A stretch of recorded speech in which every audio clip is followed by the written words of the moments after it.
जय मसीह की। हालेलुया। भाई बहनों, आज हम आग का बपतिस्म के बारे में सीखेंगे। पढ़ेंगे मत्ती 3 अध्याय 11 से 17। Gospel of Matthew 3 verse 11 to 17.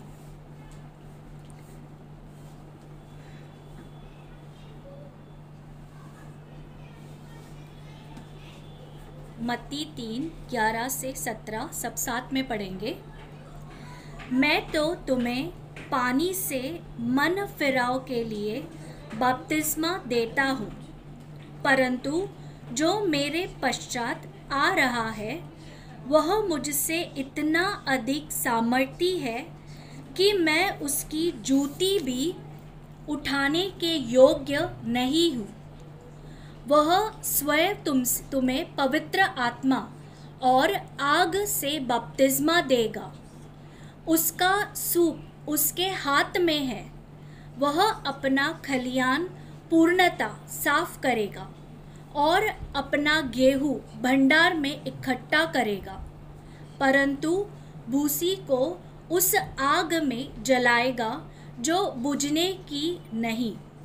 तब यीशु गलील से यरदन के किनारे यूहन्ना के पास आया कि उससे बपतिस्मा ले, परंतु यूहन्ना यह कहकर उसे रोकने लगा, मुझे तो तुझसे बपतिस्मा लेने की आवश्यकता है और क्या तू मेरे पास आया है?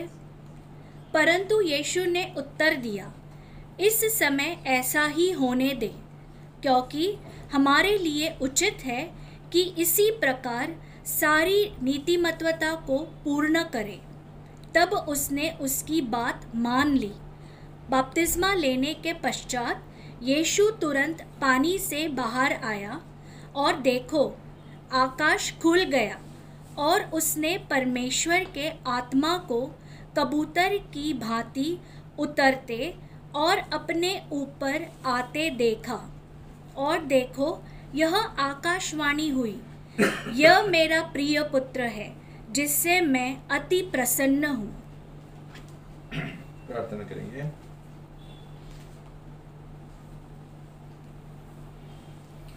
पिता परमेश्वर, हम बहुत धन्यवाद देते हैं कि आपने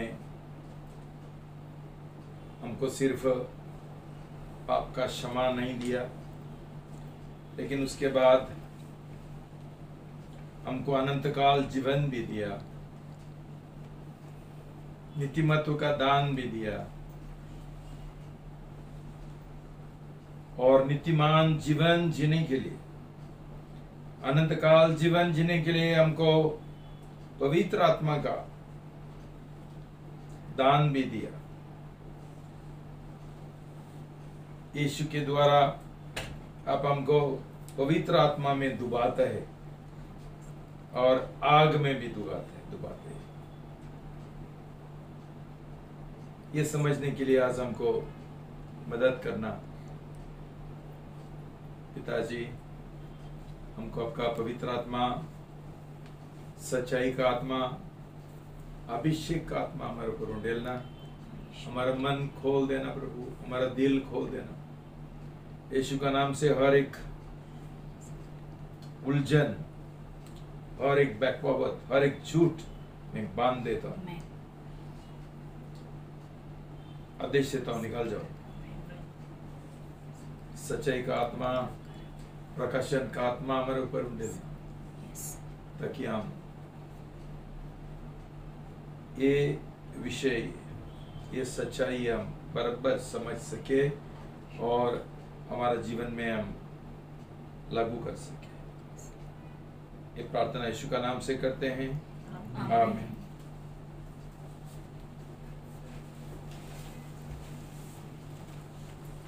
भाई बहनों,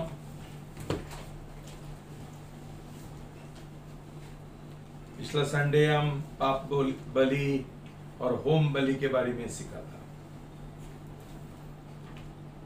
आज थोड़ा और उसके बारे में हम सीखेंगे।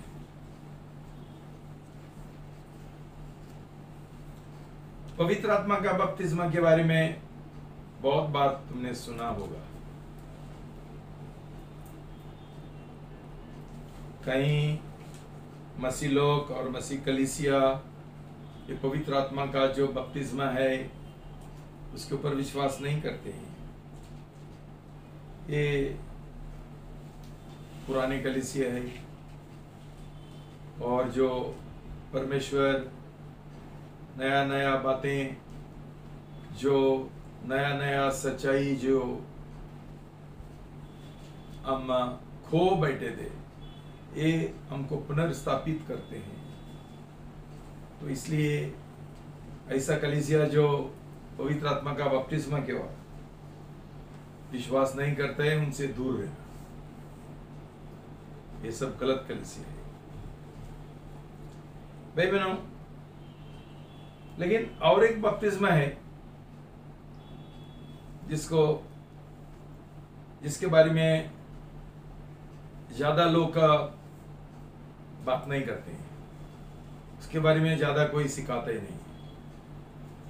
इसलिए मैं सोचा ये बपतिस्मा के बारे में आज हम थोड़ा सीखेंगे और उसका अर्थ क्या है और उसका उद्देश्य क्या है।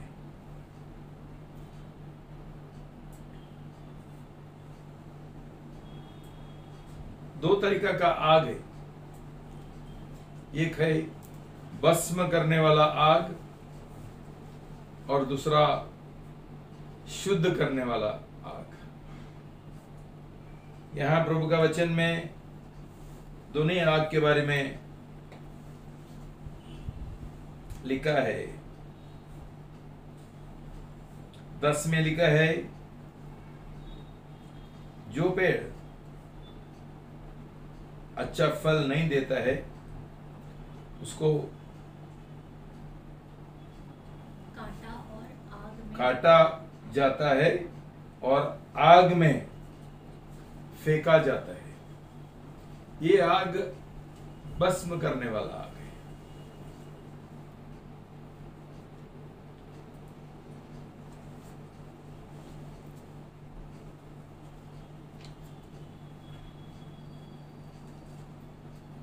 बारह में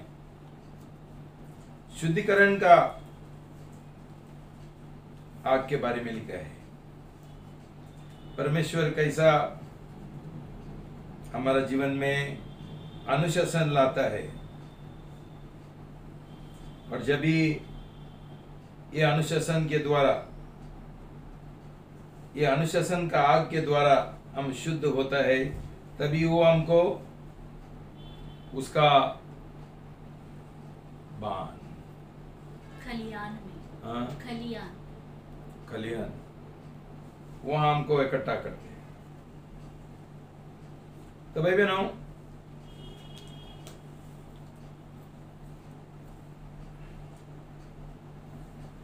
प्रभु यीशु मसीह खुद ये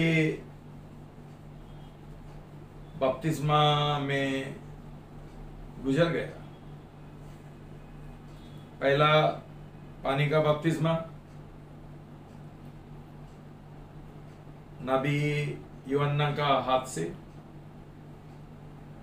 और जैसा नबी ने बोला था वैसा, जैसा पानी से डुबाने के बाद पानी से बाहर आ गया, स्वर्ग से पवित्र आत्मा उसके ऊपर उंडेला गया, और उसका पिताजी का आवाज आ गया, ये मेरा बेटा है, ये मेरा प्रिय बेटा है, जिसमें मैं अति प्रसन्न हूं। मैं अति प्रसन्न हूं। भाई बहनों, ये सही तरीका है हम सब लोगों ने बपतिस्मा लेने का, और पवित्र आत्मा का बपतिस्मा में डूबने का सही तरीका है। देखो भाई बहनों,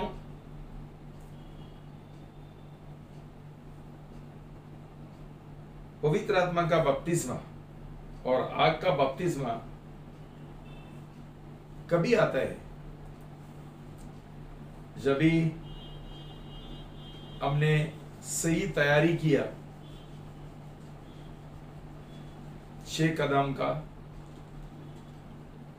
हमारा तलाश बराबर है, हमारा मुलाकात प्रभु यीशु के साथ जबरदस्त मुलाकात हुआ, हमको हिला दिया, प्रभु यीशु मसीह का प्रेम, परमेश्वर का भलाई हमने चाका, हमको कुछ तो प्रभु से एक चमत्कार हमने देखा, उसका शक्ति हमने देखा, कुछ चंगाई पाया, कुछ तो मुसीबत से हमको प्रभु ने छुटकारा दिया। ये है मुलाकात। ये मुलाकात के द्वारा क्या होता है? हमारा दिल में हमारा पिछला पापी जीवन के ओर हमको पश्चाताप आता है। कैसा पापी जीवन में जिया, कितना बुरा जीवन, पाप में जी रहा था, तो उसको एक पश्चाताप आता है। उसके बाद यह व्यक्ति प्रभु यीशु की ओर प्रभु यीशु का एक दीवाना बन जाता है। उसका दिल में प्रभु यीशु मसीह का प्रेम भर जाता है। वो प्रभु यीशु का पीछे जाना चाहता है, उसका आज्ञा के अनुसार जीना चाहता है, उसका शिष्य बनना चाहता है, और उसका पीछे जाने के लिए वो सब कुछ छोड़ने के लिए तैयार है। पुराना जीवन का, उसका पुराना दोस्त, पुराना पापी जीवन, और सबसे ज्यादा माँ बाप से ज्यादा, पति पत्नी से ज्यादा, बच्चों से ज्यादा, नौकरी से ज्यादा, पैसा से ज्यादा प्रभु यीशु मसीह का प्रेम करने के लिए तैयार होता है। ये मन से जब भी वो पानी का बपतिस्मा लेता है भाई बहनों, तभी उसको पाप का क्षमा मिलती है, अनंत काल जीवन मिलता है, स्वर्गीय राज में प्रवेश करता है। और ये सब कुछ जो उसने किया, ये कदम, ये सही रीति से है, सही रीति से हुआ, तभी स्वर्ग से एक स्टैंप आता है, एक मोहर परमेश्वर लगाता है ये व्यक्ति की ओर जिसने बपतिस्मा लिया, और बोलता है मैं तेरा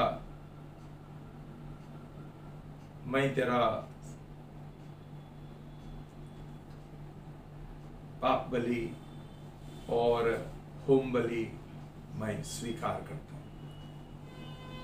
और पवित्र आत्मा का बपतिस्मा उसको मिलता है, आग का बपतिस्मा मिलता है। भाई बहनों, ये हमारा जीवन का शुरुआत, ये हमारा जीवन का नींव बराबर नहीं होगा तो उसके बाद हमारा पूरा मसीह जीवन घोटाला होता है। ये एक दुखी बात है कि आज बहुत सारा लोग बपतिस्मा लेते हैं लेकिन उनका नया जन्म नहीं हुआ है। क्यों? कुछ तो उनका पाप बलि और होम बलि में कुछ तो कमी है, इसलिए परमेश्वर को उनका बलि पसंद नहीं है। देखो भाई बहनों, मैं लोगों को बपतिस्मा देने में गलती कर सकता हूं, मुझे कोई बहकवा सकता है गलत पश्चाताप के द्वारा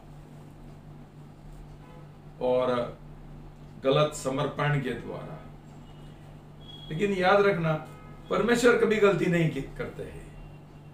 जो लोगों का सही नया जन्म नहीं हुआ, जिनका उद्धार नहीं हुआ, बपतिस्मा गलत हुआ, परमेश्वर इनको पवित्र आत्मा का बपतिस्मा नहीं देगा। उधर पकड़ जाते हैं।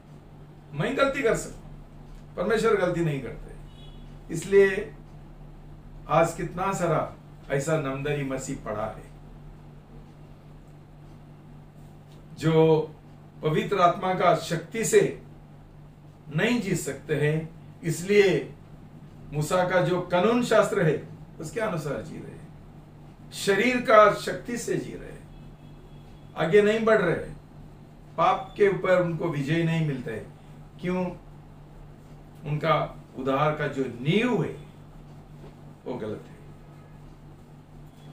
भाई बहनों, इसमें आगे बढ़ने से पहले मैं तुमको प्रभु यीशु मसीह का उदाहरण देना चाहता हूं। आग में हम एक चीज देखते हैं कि आग में गर्मी है। ऐसा कोई आग नहीं है जिधर गर्मी नहीं है लेकिन बर्फ है, ऐसा है नहीं। जिधर आग है उधर गर्मी है। भाई बहनों, जैसा प्रभु यीशु मसीह ने ये बपतिस्मा लिया पवित्र आत्मा का और आग का, उसका सेवकाई शुरू हो गया। 30 साल का था, 30 साल में उसने बपतिस्मा लिया और तभी उसका सेवकाई शुरू किया। तब तक वो उसका माँ बाप के साथ था और उनके और अधीन था, कोई चमत्कार नहीं करता था।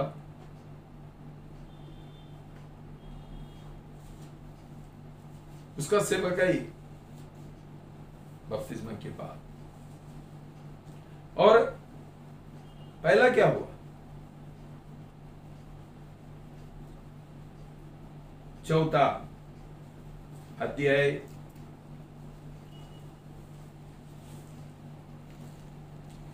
पहला पद, मत्ती 4 पहला पद पढ़ेंगे। तब आत्मा यीशु को जंगल में ले गया कि शैतान द्वारा उसकी परीक्षा हो। जय मसीह की। हालेलुया। भाई बहनों, हम ये समझना चाहिए कि प्रभु यीशु मसीह का आग का बपतिस्मा शुरू हो गया। आग क्या है? आग के द्वारा हमारा परीक्षा होता है। वो धातु मेटल जो है वो सही है गलत है, वो उसको शुद्ध करने के लिए आग का इस्तेमाल करना पड़ता है। तो जैसा प्रभु यीशु मसीह पवित्र आत्मा से भर गया, बपतिस्मा उसको डुबाया पवित्र आत्मा में, अभी समय आ गया आग में डुबाने का। तुरंत ये हम नहीं समझेंगे तो हम सोचेंगे जब भी मेरा बपतिस्मा नहीं हुआ था तभी ये सब, इतना परीक्षा मेरा जीवन में नहीं था, इतना तकलीफ नहीं था, इतना कष्ट नहीं था। भाई बहनों, ये ऐसा क्यों होता है? क्यों ये लोगों ने पवित्र आत्मा का बपतिस्मा पाया नहीं है? जो पवित्र आत्मा का बपतिस्मा पाते हैं ये लोगों ने जानना चाहिए, साथ साथ हमको आग का बपतिस्मा भी मिलता है। आग का बपतिस्मा ये है कि अभी हमारे जीवन में कष्ट शुरू होता है, परीक्षा शुरू होता है, हमारा जीवन का बढ़ोतरी के द्वारा। हम ये समझना चाहिए कि हमको आगे बढ़ने गए तो आग का जरूरी है, परीक्षा का जरूरी है, कष्टों का जरूरी है। उसका बिना कुछ नहीं होता है।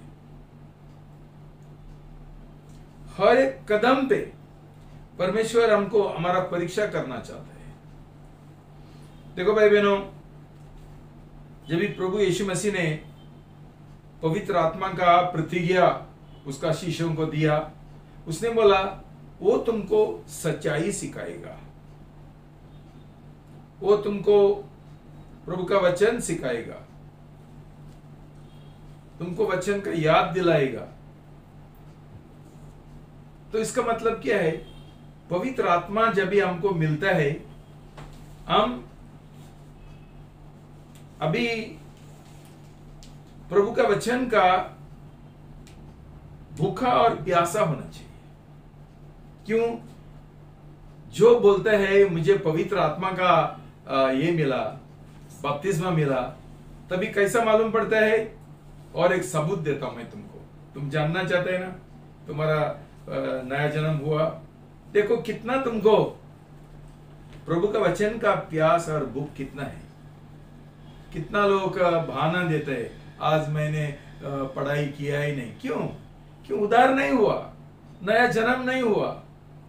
वचन बोलेगा तो उनको कंटाला आता है, ये लोग दूसरा कुछ भी पढ़ेंगे, लेकिन प्रभु का वचन कंटाला आता है। ये एक साफ एक सबूत है कि इनका उद्धार नहीं हुआ। जैसे हम प्रभु का वचन सीखते हैं और कार्य में लगाते हैं, साथ साथ हमारा परीक्षा भी शुरू होता है। मतलब जो सीखा वो कार्य में लगाया गया, परीक्षा। स्कूल में क्या होता है? टीचर लोग बच्चों को सिखाते हैं, बाद में यूनिट टेस्ट आता है, बाद में सेमेस्टर एग्जाम आता है, फाइनल एग्जाम आता है, बार बार एग्जाम। ये कई बार हमारा सरकार को ये नहीं समझता है, बड़े बड़े एजुकेशनिस्ट होते हैं, एजुकेशन, लेकिन एक नहीं समझता है कि जो हम सीखते हैं उसका परीक्षा करना पड़ता है। परीक्षा बिना शिक्षा का मतलब क्या है? जो शिकवण है वो उसका फायदा क्या है? वैसा ही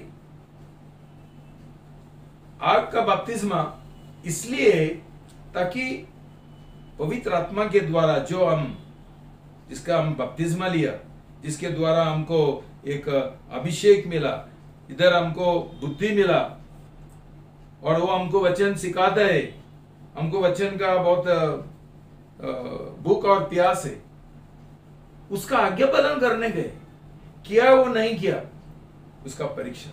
प्रभु यीशु का जीवन में आ गया परीक्षा, सिर्फ ये देखने के लिए।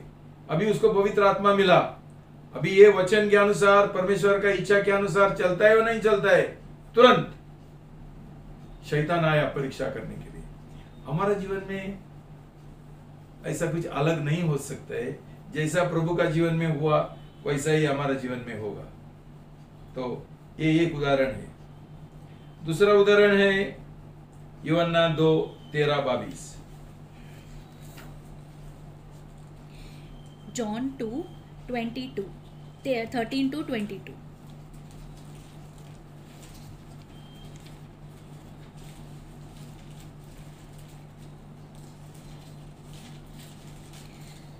यूहन्ना 2:13-22 सब साथ में पढ़ेंगे।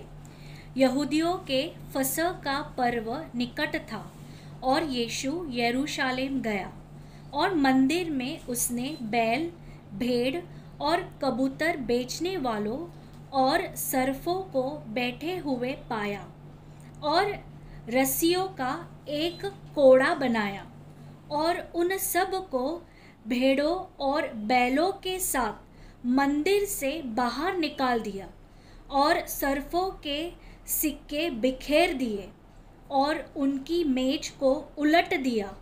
और उसने कबूतर बेचने वालों से कहा, इन्हें यहाँ से ले जाओ, मेरे पिता के घर को व्यापार का घर मत बनाओ। तब उसके चेलों को स्मरण आया कि लिखा है, तेरे घर की धुन मुझे खा जाएगी। भाई बहनों, हमको कभी बहुत अजीब लगता है, प्रभु ने ऐसा क्यों किया? मंदिर में गया और ये जो धंधा करते थे परमेश्वर का मंदिर में, उनका सब धंधा जो उन्होंने मेज डाल के उनका धंधा चलता था, वो सब उलट पुलट किया। उनको ये लेकर मारा। हम उसको क्या बोलते थे? प्रभु यीशु मसीह। तो थोड़ा ये विराजमान होना चाहिए, इतना गुस्सा नहीं आने का। कितना क्यों गुस्सा आता है तेरे को? बहुत लोग नहीं जानता है कि दो तरीका का गुस्सा है, एक पवित्र गुस्सा, ईश्वरी गुस्सा, और एक गलत गुस्सा। ये गुस्सा नहीं था, उसको इंग्लिश में हम इंडिग्नेशन बोलते हैं, अभी हिंदी में दूसरा उसको शब्द है गुस्सा का, मुझे मालूम नहीं। उधर प्रभु का उसके बारे में क्या लिखा, उसका मंदिर का धून। भाई बहनों, उसको जिधर पाप चलता है वो उसको देख नहीं सकता था। देखो आज तो दुख की बात है, बहुत सारा कलीसिया में ये धंधा चल रहा है, उनको बाहर का पैसा आता है, ये लोग ट्रस्ट शुरू करते हैं ताकि ये ट्रस्ट के द्वारा उनको बाहर का पैसा आएगा, उसमें उनका बहुत धंधा बराबर चलता है। प्रभु का वचन सिखाने का, आत्मिक जीवन का और जो शिष्यवत का, शिष्यवत ये सब आत्मिक बातें उनको उतना इंटरेस्ट नहीं है। रविवार को कुछ तो फेंकने का उधर बोलता है संदेश और प्रभु का वचन, लेकिन उस इंटरेस्ट इसमें है, ये धंधा के ऊपर। बच्चों का क्या अनाथ आश्रम, ये आश्रम वो आश्रम, लोगों का पेट का देखभाल करने का, ये देखभाल, आत्मा का देखभाल नहीं है। तो प्रभु यीशु मसीह ने उसको इतना गुस्सा आ गया तो उसने सब कुछ उनका तोड़ फोड़ किया, तोड़ फोड़ सेवकाई। आज ऐसा सेवकाई का जरूरत है। हम क्या बोलते हैं, करने दो बाबा, क्या करते हैं हमको क्या मालूम नहीं। क्यों हमारे अंदर एक आग का बपतिस्मा नहीं है। हमको पाप हम बर्दाश्त करने के लिए तैयार है, हम कुछ नहीं करेंगे, हमको गुस्सा नहीं आता है। जब भी प्रभु का वचन के अनुसार सेवकाई नहीं चलता है, वो सब गलत चल रहे, तभी किसी को तो गुस्सा आना चाहिए। तुम क्या बोलेंगे, गुस्सा मत करो, जाने दो, परमेश्वर उसका ये करेगा, क्या न्याय करेगा, और हम क्या करेंगे। भाई बहनों, ये हमको एक उदाहरण है प्रभु यीशु का कि जब भी ऐसा कुछ गलत प्रभु यीशु देखता था, वो चुप नहीं बैठा। ये उसके अंदर वो आग था कि परमेश्वर का बातें जो पवित्र है उसका ये लोग का मजाक कर रहे, उसको अपवित्र रीति से, गलत रीति से उसका इस्तेमाल कर रहे हैं। उसके बाद में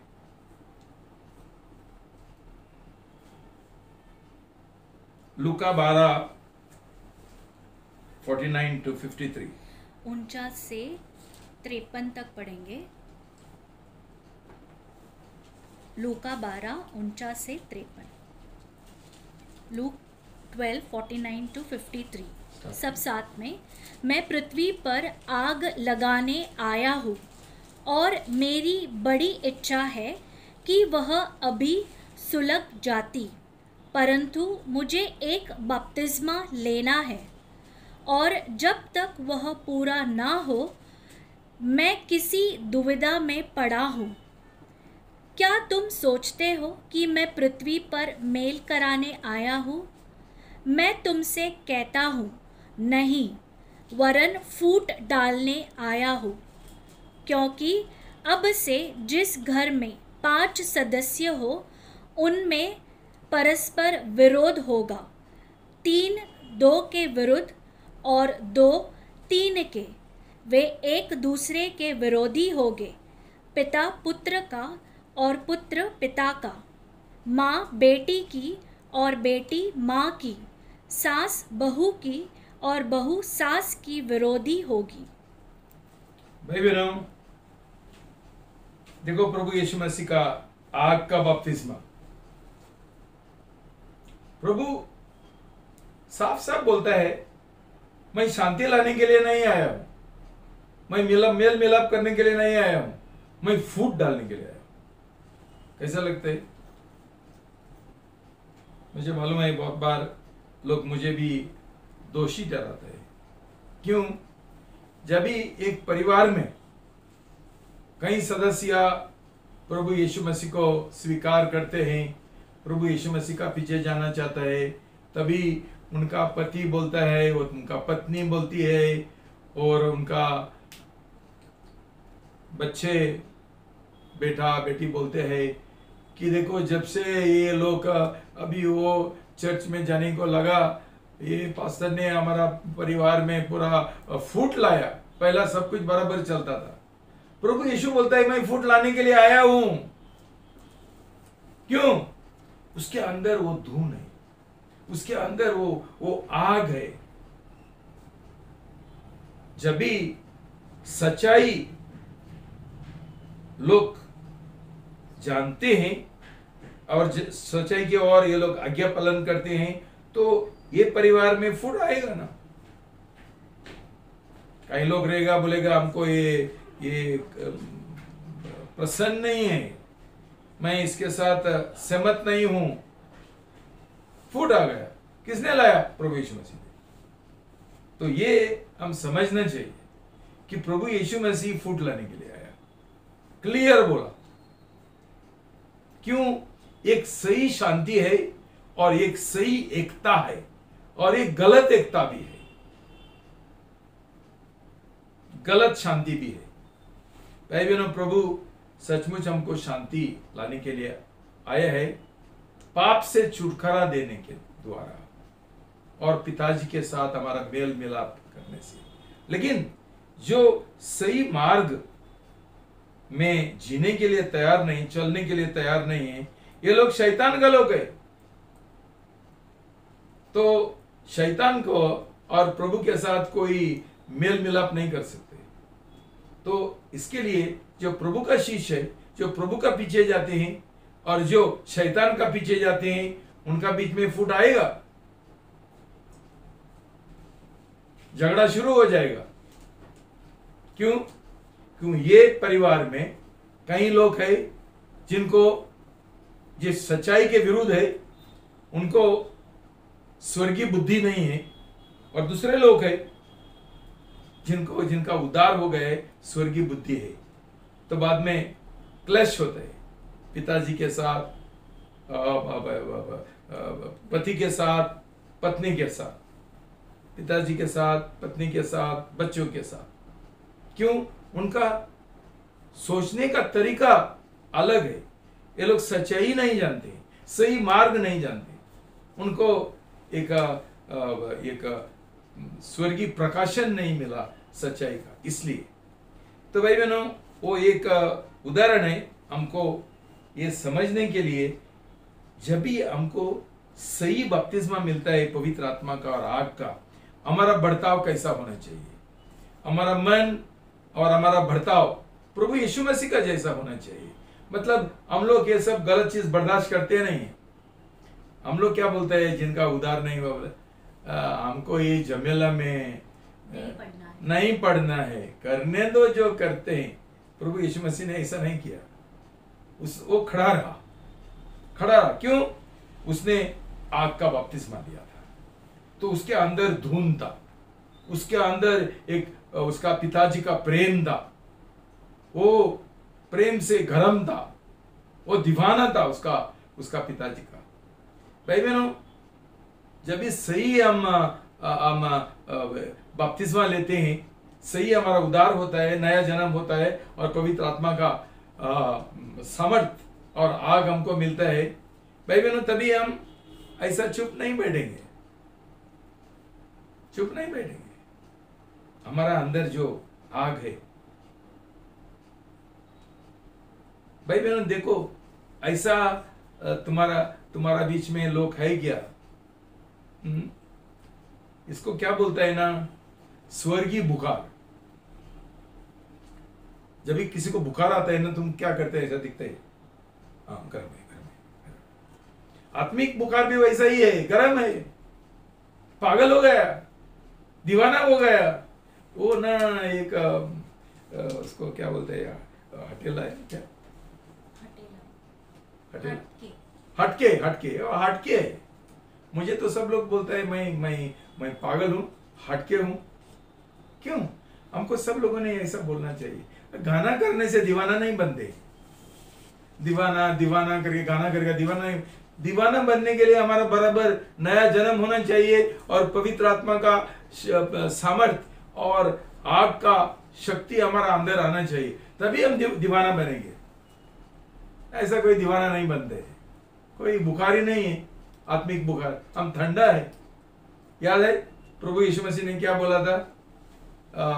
इसमें हम सीखा है रेवलेशन प्रकाशित वाक्य में, वो एक कलीसिया था, लौदीकिया था, कि तुम लोग का गर्म भी नहीं है, ठंडा भी नहीं है, तुम गुनगुना है। क्यों? क्यों? ये लोगों का उद्धार नहीं हुआ था, नया जन्म नहीं हुआ था उनका। तो ये लोग मूसा का जो कानून है उसके अनुसार जी रहे थे, शरीर का शक्ति से जी रहे थे। शरीर का शक्ति से हम जिएंगे और हम धार्मिक बनेंगे, तो हमारे अंदर धून और आग किधर से आएगा? हम गर्म कैसा बनेंगे?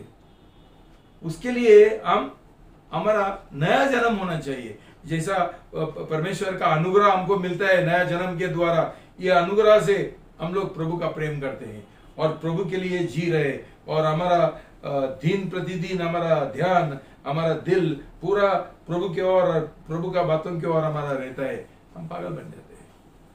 क्या नाम है? तो इसलिए भाई बहनों,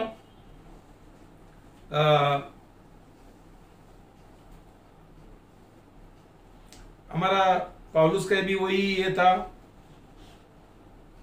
रोमी 12:11, रोमन्स 12:11, प्रयत्न करने में आलसी न हो, आत्मिक उत्साह से परिपूर्ण रहो और प्रभु की सेवा करते रहो। fervent in prayer is there, no? आत्मिक उत्साह से परिपूर्ण रहो। प्रार्थना किधर है? You know, it's called fervent in prayer. Fervent in prayer मतलब क्या है? Fervent मतलब जो उबलने वाला प्रार्थना में। आज तुम लोगों का शिकायत है, मेरा सुबह का प्रार्थना बराबर नहीं होता है, मेरा ये नहीं होता है। भाई बहनों, तुम्हारी बीमारी क्या है? तुम्हारा बीमारी ये है, तुमको पवित्र आत्मा का बपतिस्मा नहीं मिला है, तुमको आग का बपतिस्मा नहीं है, तुम्हारा उद्धार नहीं हुआ है, इसलिए परमेश्वर ने तुमको बपतिस्मा नहीं दिया है, पवित्र आत्मा का बपतिस्मा।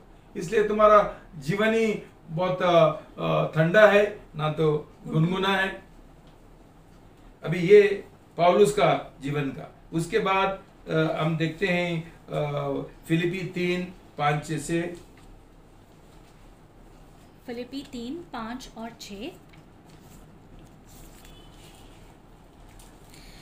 8वें दिन मेरा खतना हुआ, इज़राइल जाति के बिन्यामिन गोत्र का हूँ, हिब्रानियों का हिब्रानी, व्यवस्था पालन की दृष्टि से फरसी हूँ, उत्साह की दृष्टि से मैं कलीसिया का सताने वाला और व्यवस्था की नीतिमत्वता के अनुसार निर्दोष था। भाई बहनों, उसका जीवन ऐसा था, उसका नया जन्म होने से पहले। बाद में सब उल्टा हो गया। यहाँ वो संसार का दीवाना था, जैसा उसका नया जन्म हुआ सब बदल गया। अभी वो प्रभु में बहुत ये था, क्या उत्सुक था। वो बुखार से भरा था, आग से भरा था, धूम से भरा था। पहला वो कलीसिया को सताता था। कैसा सताता था? धूम के साथ। अभी क्या हो गया? अभी वो शैतान को सताता है धूम के साथ। भाई बहनों, हमारे अंदर धून है क्या? ये मैं तुमको क्यों सिखाता हूं? ताकि तुम्हारा सही नया जन्म हो। सही नया जन्म हुआ, उसका सबूत कैसा मिलेगा तुम्हारा जीवन में? देखो, उद्धार का ये सबूत और पवित्र आत्मा का बपतिस्मा का सबूत अन्य भाषा नहीं है।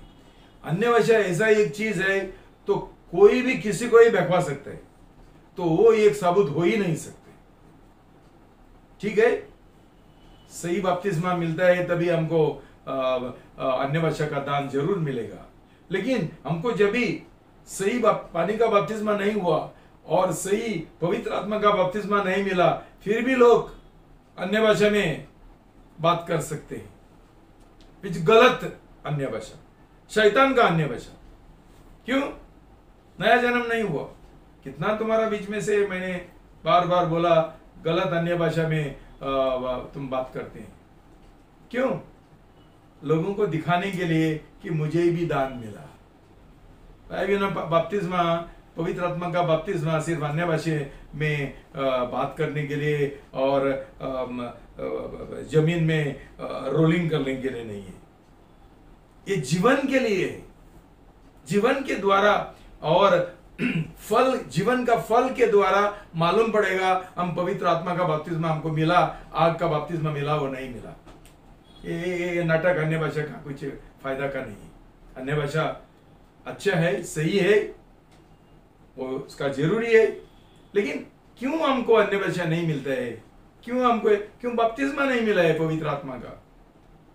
तो बाद में हम फेंकने के लिए शुरू करते हैं, फेंकुचन, ऐसा कुछ तो बोलने का, इधर का थोड़ा सुना, इसका थोड़ा सुना, 1 2 3, और बाद में फेंको। कौन बोलेगा सही है गलत है?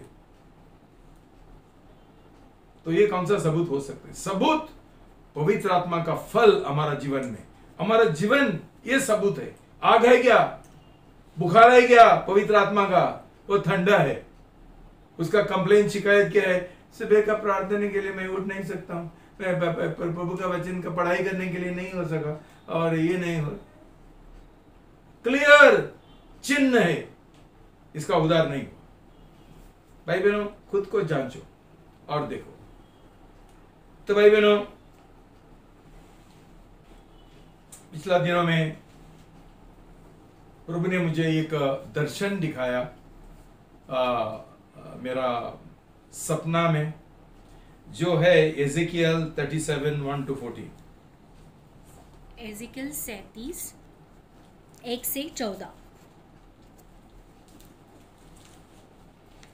पढ़ेंगे।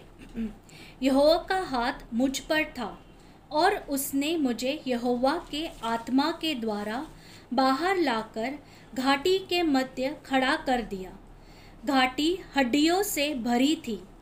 उसने मुझे चारों ओर उसके मध्य घुमाया, और देखो, घाटी के तल पर बहुत सी हड्डियां थी और वे बिल्कुल सूखी थी। और उसने मुझसे कहा, हे मनुष्य के संतान, क्या ये हड्डियां जीवित हो सकती है? तब मैंने उत्तर दिया, हे प्रभु यहोवा, तू ही जानता है। उसने फिर मुझसे कहा, इन हड्डियों से नबुवत करके उनसे कह, हे सूखी हड्डियों, यहोवा का वचन सुनो। प्रभु यहोवा इन हड्डियों से यो कहता है, देखो, मैं सांस को तुम में डालूंगा, जिससे तुम जीवित हो जाओगे, और मैं तुम पर नसें चढ़ाकर मांस भरूंगा और तुम्हें त्वचा से ढांप दूंगा, और तुम में मांस डालूंगा कि तुम जी उठो, और तब तुम जान लोगे कि मैं यहोवा हूँ। अतः जैसे मुझे आज्ञा दी गई, मैंने नबुवत की। जैसे ही मैंने नबुवत की, तो आवाज़ और एक खड़खड़ाहट हुई, और हड्डियाँ इकट्ठा होकर एक दूसरे से जुड़ गई। तब मैंने दृष्टि की और देखो, उन पर नसें चढ़ गई और मांस भर गया, और त्वचा ने उन्हें ढांप लिया, परंतु उनमें कुछ भी श्वास नहीं था। तब उसने मुझसे कहा, हे मनुष्य के संतान, श्वास से नबुवत कर। हाँ, नबुवत करके श्वास से कह, प्रभु यहोवा यो कहता है, हे श्वास, चारों दिशाओं से आकर इन घात किए हुए में से श्वास फूके कि वे जीवित हो जाए। अतः उसकी इस आज्ञा को सुनकर मैंने नबुवत की, और उनमें श्वास आ गया, और वे जीवित होकर अपने पैरों पर खड़े हो गए, और एक अत्यंत विशाल सेना बन गई। तब उसने मुझसे कहा, हे मनुष्य के संतान, ये हड्डियाँ इज़राइल का संपूर्ण घराना है। वे कहता है, हमारी हड्डियाँ सूख गई है, हमारी आशा नष्ट हो गई है, हम परिपूर्णता मिटा दिए गए हैं। इसलिए नबूवत करके उनसे कह कि प्रभु यहोवा यह कहता है, हे मेरी प्रजा के लोगों, देखो मैं तुम्हारी कब्र खोलकर तुम्हें कब्रों में से निकालूंगा और तुम्हें इज़राइल देश में पहुंचा दूंगा। जब मैं तुम्हारी कब्रें खोलकर तुम्हें निकालूंगा, तब हे मेरी प्रजा के लोगों, तुम जान लोगे कि मैं यहोवा हूँ। 14 और मैं अपनी आत्मा तुम में डालूंगा, तुम जीवित हो जाओगे और मैं तुम्हें तुम्हारी नीज देश में पहुंचा दूंगा। तब तुम जान लोगे कि मुझ यहोवा में ने ऐसा कहा और पूरा भी किया है। यहोवा की ये वाणी है। जय मसीह की। हालेलुया। भाई बहनों, मुझे परमेश्वर ने ये दर्शन दिखाया और हमारा गोवा में जब भी मुर्गी बीमार होता है, हम उसको कोंकणी में बोलता है उनको रोग आ गया और ये ऐसा ही कोने में जाके बैठे हैं। क्यों? अभी ये बीमार है। भाई बहनों, आज प्रभु यीशु मसीह का ज्यादा से ज्यादा जो लोग है जिनका बराबर नया जन्म नहीं हुआ, पवित्र आत्मा का बपतिस्मा उनको नहीं मिला, आग का बपतिस्मा नहीं मिला, आज ऐसा ठंडा गुनगुना रोग से भरा है, समझो ये सूखा हड्डियां जैसा हुआ है, कुछ फायदा का नहीं है। प्रभु यीशु मसीह का कलीसिया एक फौज जैसा होना चाहिए, जो शैतान के साथ लड़ाई करने के लिए तैयार है। लेकिन आज का कलीसिया वैसा नहीं है। आज का ज्यादा से ज्यादा लोग नामदारी और धार्मिक लोग हैं, उनके अंदर कोई धुन नहीं है, उनके अंदर कोई आग नहीं है। सिर्फ ये संसारी जो आशीष है उनका पीछे भागते हैं। उनको नौकरी चाहिए, अच्छा पगार चाहिए, अच्छा पढ़ाई चाहिए, अच्छा एजुकेशन चाहिए, अच्छा सब अच्छा शादी करने का मन है, बच्चे पैदा कर, ये उनका मन में ज्यादा ये महत्वपूर्ण बात है। लेकिन जो जो जो जो काम के लिए परमेश्वर ने हमको बुलाया, जो उद्देश्य परमेश्वर ने हमको दिया, ये उद्देश्य के बारे में हमको कोई उत्साह नहीं है और कोई आग नहीं है, कोई इंटरेस्ट नहीं। भाई बहनों, तभी मैं प्रभु से पूछने को लगा मैं क्या करूं। तभी ये भविष्यवाणी प्रभु ने मुझे मेरा दिल में डाला कि नहीं, मैं मेरा कलीसिया को जिंदा करेगा, मैं करूंगा, पवित्र आत्मा मैं देगा। ये अंतिम दिन है भाई बहनों। ऐसा कलीसिया लेकर, ऐसा कलीसिया प्रभु का दुल्हन भी नहीं बन सकता है और अंतिम दिनों में जो युद्ध है वो युद्ध करने के लिए फौज भी नहीं बन सकता है। तो परमेश्वर का ये चमत्कार जब तक नहीं होगा,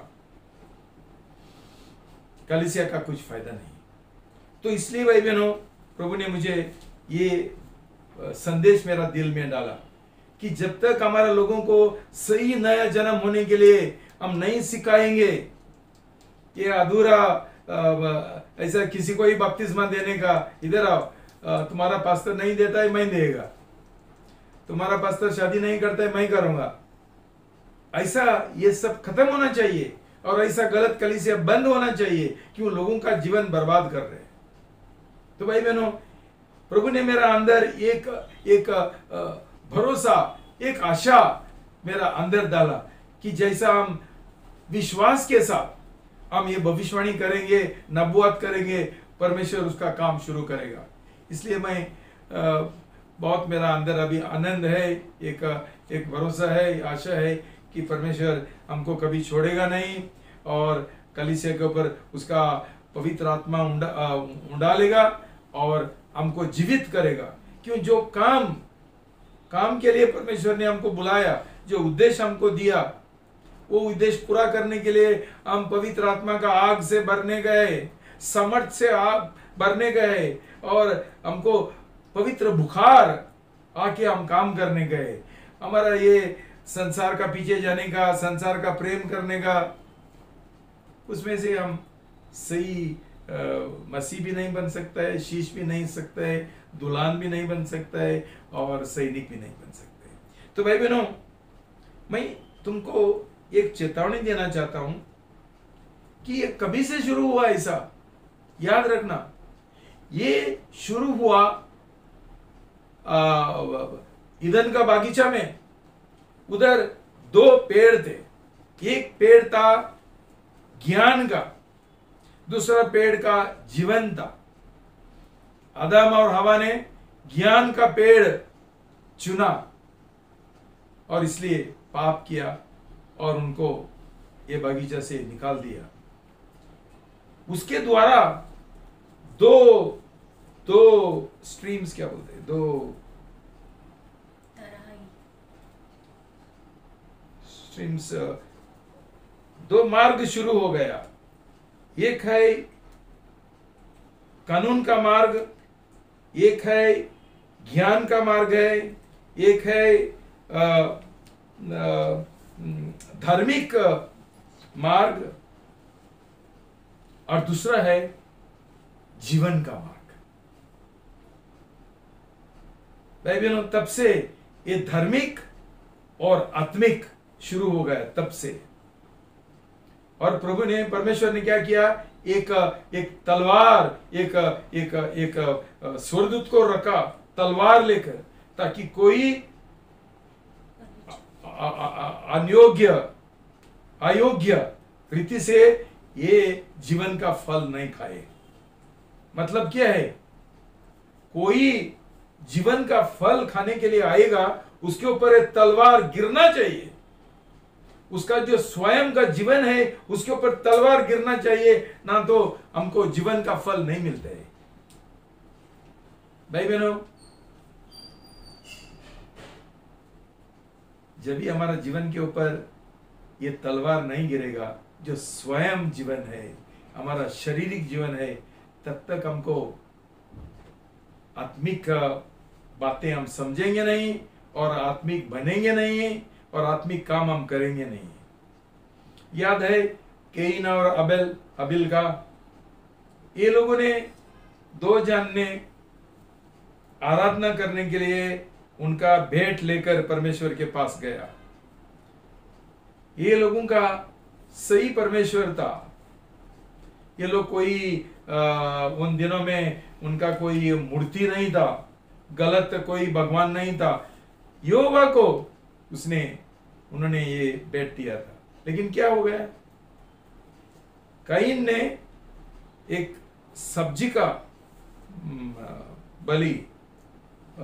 बलिदान किया, और अबिल ने एक मेमना का, क्यों, भेड़ बकरियों का।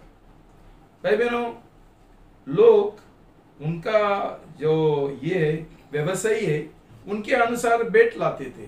उसका व्यवसाय ये है, ये खेती में उसने सब्जी लाया। इसका व्यवसाय था हंटिंग, शिकार का, उसने बैल बकरी लाया। परमेश्वर ने इसका नकारा, कैन का भेंट बलिदान नकारा, अबिल का उसने स्वीकार किया। कैसा मालूम पड़ा, स्वर्ग से आग आया और ये बलिदान का भस्म कर दिया। उसका कुछ नहीं हुआ। कैन इंतजार करता था, मेरा ही भी कभी ये करेगा, प्रभु कभी स्वीकार करेगा, लेकिन आग आया नहीं।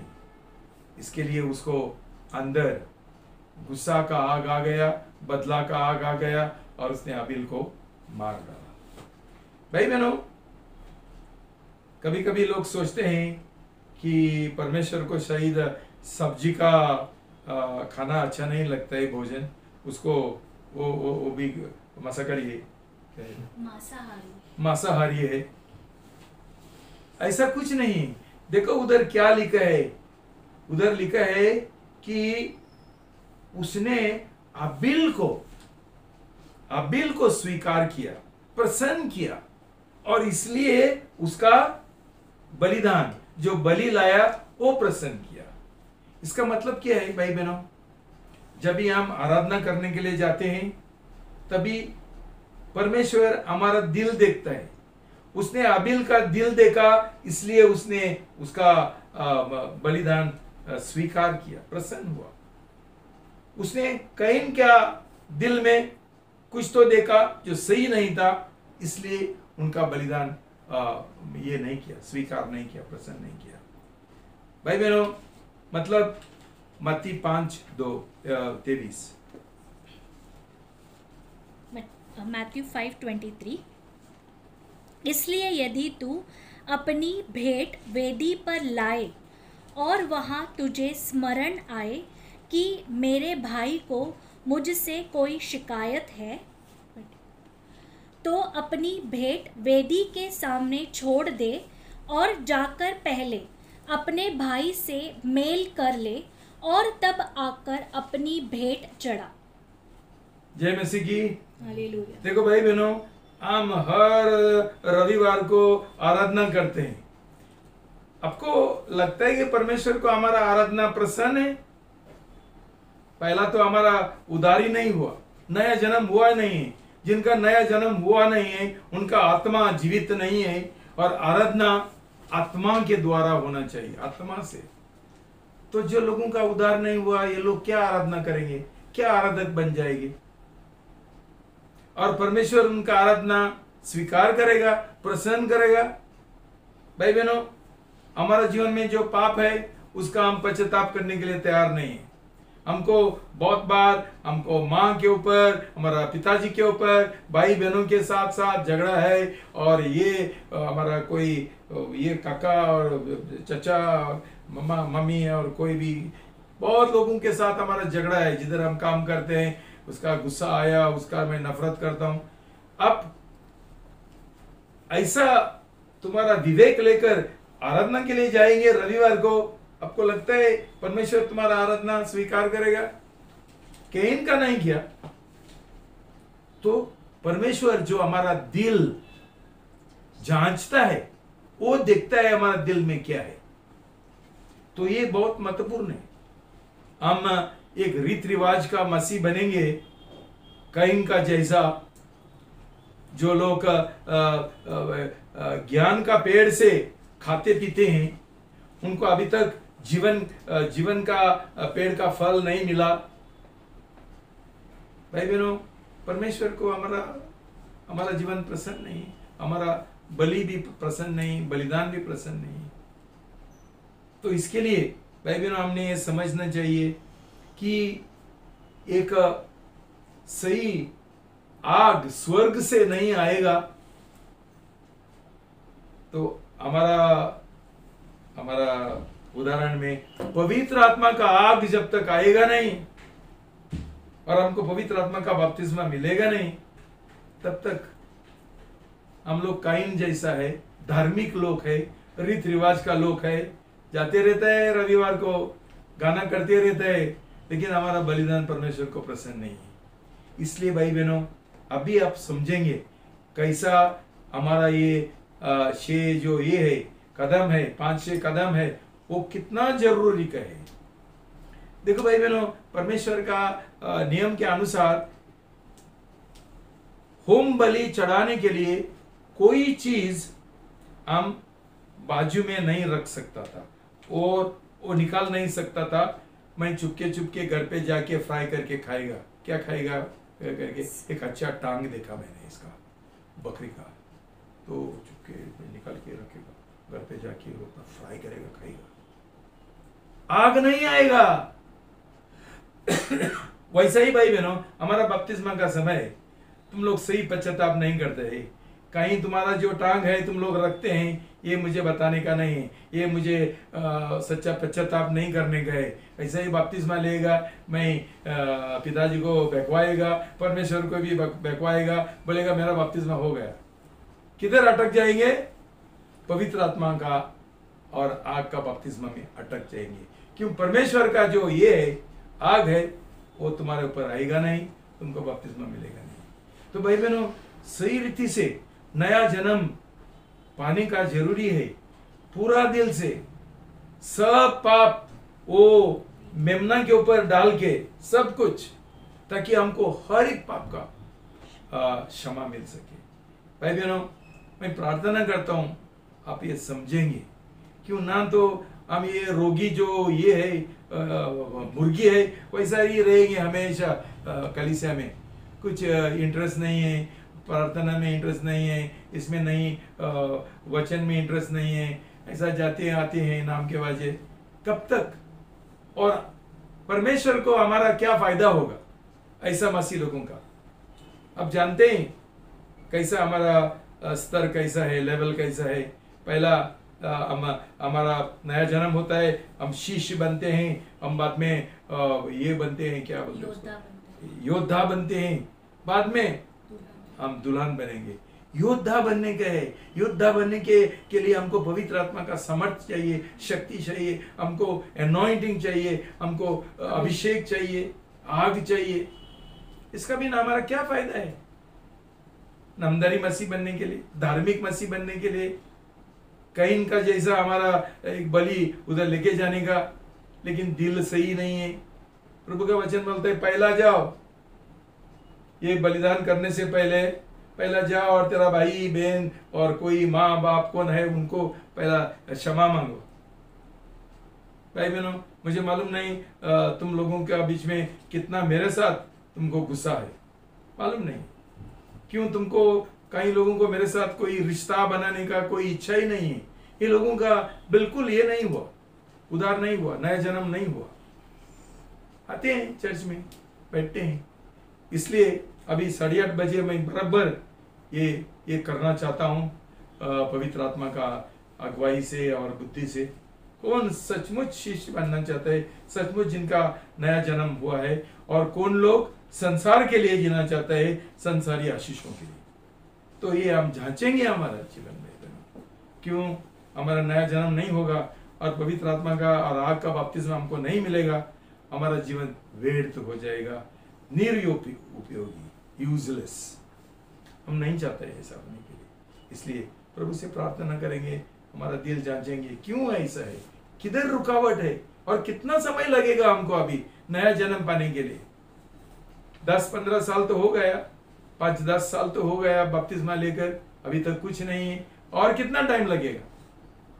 भाई बहनों, तुम तुरंत ये निर्णय नहीं लेंगे, ये मन्नत नहीं करेंगे और प्रभु का अनुग्रह से नहीं जिएंगे, पवित्र आत्मा का शक्ति तुमको नहीं मिलेगा, तो कुछ फायदा नहीं। फिर भी हम प्रार्थना करेंगे कि परमेश्वर उसका अनुग्रह से, उसका दया से हमारे ऊपर उसका पवित्र आत्मा उंडालेगा, और जिधर ये सूखे हड्डियां हैं उधर एक फौज सेना तैयार करेगा। परमेश्वर तुमको आशीर्वाद दो। धन्यवाद। प्रार्थना करेंगे। पिता परमेश्वर, मैं बहुत धन्यवाद देता हूँ ये संदेश के लिए। खुदा, ये आपका शब्द है, खुदा आपका ये संदेश है जो मैंने लोगों का सामने रखा।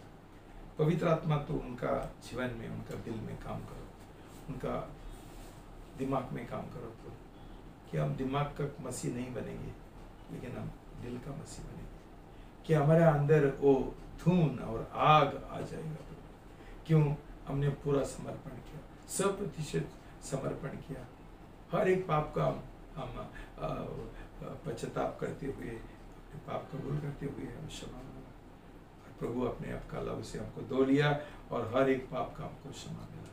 और उसके बाद प्रभु आप हमको आपका पवित्र आत्मा से भर देगा, आग से भर देगा, और हम आपके लिए जीना चाहते हैं। हमारा जीवन का दूसरा कोई मकसद नहीं हो प्रभु, सिर्फ आपके लिए, आपका राज के लिए प्रभु, लोगों का उद्धार के लिए प्रभु, कि सचमुच हमको ये धून है, ये आग है, बपतिस्म है, तो हमारा दिल जो नाशमान लोग है उनके ओर जाएगा, ताकि ये लोगों का भी उद्धार हो प्रभु। जब ये हमारा खुद उद्धार नहीं हुआ, नया जन्म नहीं हुआ, हम कैसा दूसरा लोगों का उद्धार के लिए काम करेंगे?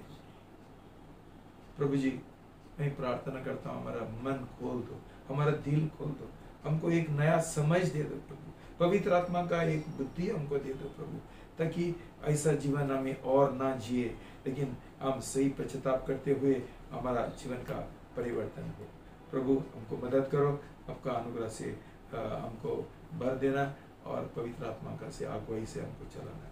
ये प्रार्थना मैं प्रभु यीशु का नाम से करता हूँ, आमीन।